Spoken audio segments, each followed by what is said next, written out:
Reforma política. Esse tem sido um dos temas mais comentados desde as jornadas de junho e até agora no período eleitoral. O professor do Departamento de Ciências Sociais da PUC-Rio, Ricardo Ismael, vai conversar conosco agora e explicar a necessidade de uma reforma política no país. Boa tarde, professor. Boa tarde. Ô, professor, a reforma política, ela de alguma maneira ela pode estar relacionada à crise de representatividade da democracia? Depende da reforma política, né? Porque a reforma política, todo mundo é a favor da reforma política, mas cada um tem uma reforma política diferente. Por exemplo, se a reforma política for para renovar a política, para renovar os partidos políticos, para renovar a forma de fazer política, a forma de governar, aí sim. Mas quando, por exemplo, o PT defende uma reforma política que se baseia na lista fechada e num fundo que é exclusivamente público, na verdade ele tá falando em causa própria. Jamais ele defenderia isso, por exemplo, no início dos anos 80, quando ele estava começando. Porque um financiamento exclusivamente público vai beneficiar os grandes partidos, o PT, o PMDB. Ou seja, quem já tem uma representação grande lá no parlamento vai ficar com o maior dinheiro para fazer campanhas. Os que estão agora começando, como o PSOL, eventualmente a Rede, não vai ter dinheiro para fazer a eleição majoritária se for exclusivamente público. Outra coisa é a lista fechada. A lista fechada é um anacronismo, porque você vai entregar para as cúpulas partidárias a decisão de quem vai ser os primeiros da lista. Quer dizer, se você não for amigo do cara da cúpula partidária, você não entra na lista. E, portanto, isso pode ser um problema para a renovação da política.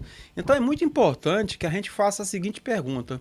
Quais são as mudanças na legislação numa eventual reforma política, que podem favorecer uma renovação da política, para que a política normalmente possa, de fato, por exemplo, no Congresso Nacional, a gente tem parlamentares que vão fiscalizar o governo e não ser funcionários do governo, como acontece hoje.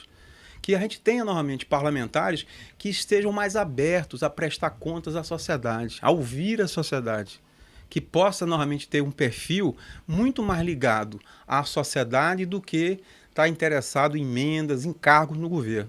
Então a gente precisa perguntar isso. O que é que são reformas? Essa reforma política vai ser uma reforma política para tentar fortalecer os grandes partidos ou para renovar a política? Se for para reforçar os grandes partidos, ela é um retrocesso e não um avanço. Certo. E quais as pautas, então, que uma reforma política renovadora poderia... Quais elas poderiam entrar? Como? Eu acho que, em primeiro lugar, por exemplo, seria interessante que a gente acabasse com a reeleição. A reeleição desequilibra o jogo político, seja a nível do presidente da República, seja a nível do governo do Estado, seja a nível do prefeito.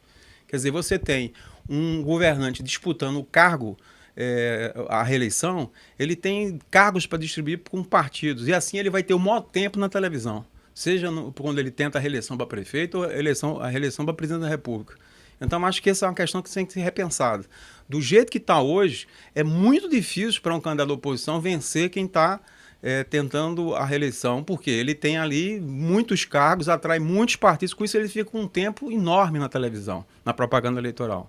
2, a gente deveria acabar o suplente do Senado. Por quê? Porque a gente elege um senador, a gente não elege o suplente, ninguém nem sabe o que é o suplente. Se por acaso o senador não assume o seu mandato, vai virar ministro, coisa do tipo, quem vai assumir é o suplente que não tem voto nenhum, né? A gente devia também acabar com as coligações partidárias.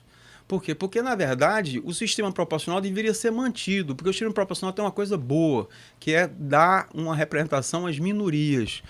Há pequenos partidos, como o PCdoB, o PSOL, que tem que ter lugar no parlamento, para poder, inclusive, fiscalizar os grandes partidos, para que eles não se acomodem. Então, nesse sentido, a gente pode trabalhar com a ideia de acabar com coligações partidárias, mas nem adotar o sistema distrital, como quer o PSDB, nem o sistema de lista fechada com financiamento exclusivamente público, como quer o PT. E, finalmente, eu acho que era importante a gente discutir a questão do voto facultativo. Acho que está na hora do Brasil adotar o voto facultativo.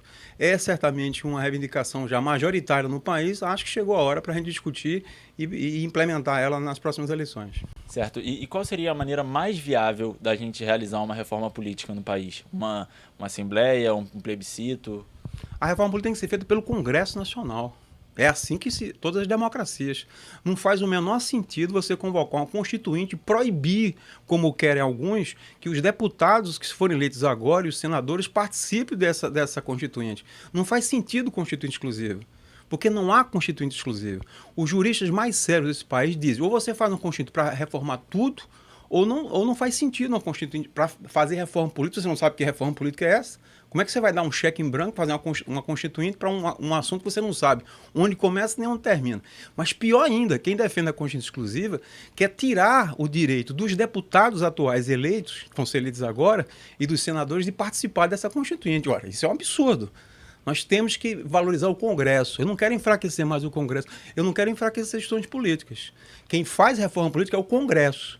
Agora, o Congresso pode fazer uma reforma política, uma proposta, e depois vai para referendo, para que a sociedade diga se concorda ou não com a proposta do Congresso. Mas quem tem que fazer é o Congresso Nacional. Senão a gente está dando um golpe no Congresso Nacional. Certo, professor. Muito obrigado pela entrevista. Rafael Chimelli para o canal da TV PUC Rio no YouTube.